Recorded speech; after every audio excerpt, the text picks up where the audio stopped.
জন্য সুপারিশ করার জন্য আল্লাহ রাসূলুল্লাহ সাল্লাল্লাহু আলাইহি ওয়াসাল্লাম আল্লাহ রাসূল বলেছেন যে কাল কিয়ামতের মাঠে এমন এমন 70 জন ব্যক্তি কথা বলতে পারবে না যাদের জন্য জাহান্নাম অবধারিত হয়ে গিয়েছে। এমন ব্যক্তিদেরকে কিছু আলেমদেরকে আল্লাহ পাক রব্বুল আলামিন সুপারিশ করার জন্য অনুমতি দিয়ে দিবেন। তারা সুপারিশ করে তাদেরকে জাহান্নামের গর্ত থেকে জান্নাতে পৌঁছে দিবে। এই জন্য নিজের সন্তানদেরকে আলেম হওয়ার জন্য এই মাদ্রাসায়, ছোট মাদ্রাসা নুরানি তালিমুল কোরআন, এই মাদ্রাসায় আমরা ভর্তি করবেন। একজন মুহাদ্দিস, একজন মুফতি, একজন কারি, একজন আলেম, একজন হাফেজ, সর্বপ্রথম তার নুরানি মাদ্রাসা ইবতিদায়ী শিক্ষা, অর্থাৎ ইবতিদায়ী শিক্ষা যেটা, সেটা হচ্ছে নুরানি মাদ্রাসা। এখান থেকে তার শিক্ষার প্রারম্ভ। আপনি নুরানি মাদ্রাসায় সন্তানকে ভর্তি করে দিবেন।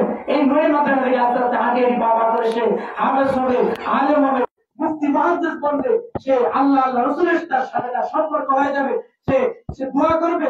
একজন আলেম, প্রকৃত একজন আলেম যদি কোন একটা কবরের পাশ দিয়ে যদি হেঁটে যায়, তাহলে ওই কবরের 40 দিন পর্যন্ত আল্লাহ পাক রব্বুল আলামিন আযাব বন্ধ করবে।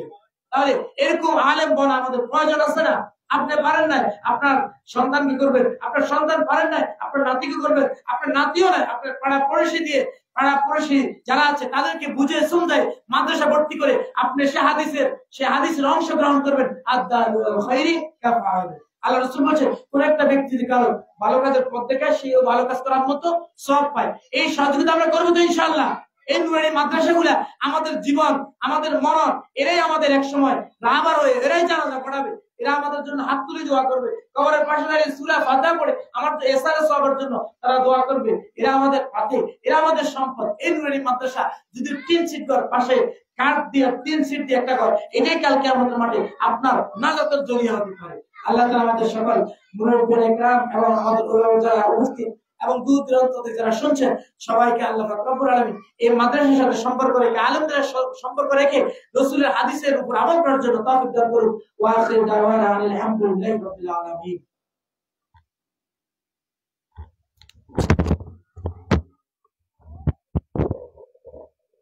মাশাআল্লাহ, অসংখ্য ধন্যবাদ। হযরতকে আল্লাহ সুবহানাহু ওয়া তাআলা ইলমে আমলে বারাকা দান করুন। এই পর্যায়ে আপনাদের সামনে কুরআন ও হাদিসের আলোকে গুরুত্বপূর্ণ তাকরীর পেশ করবেন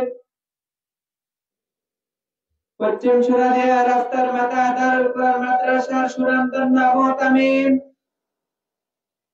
বিশিষ্ট আলেমে দ্বীন সর্বদর কণ্ঠস্বর হযরত মাওলানা আব্দুল করিম হাবিবি সাহেব।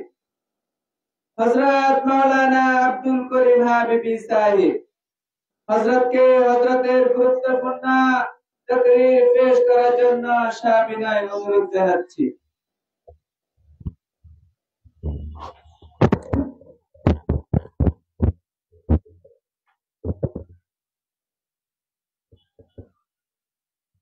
আসসালামু আলাইকুম ওয়া রাহমাতুল্লাহি ওয়া বারাকাতুহু।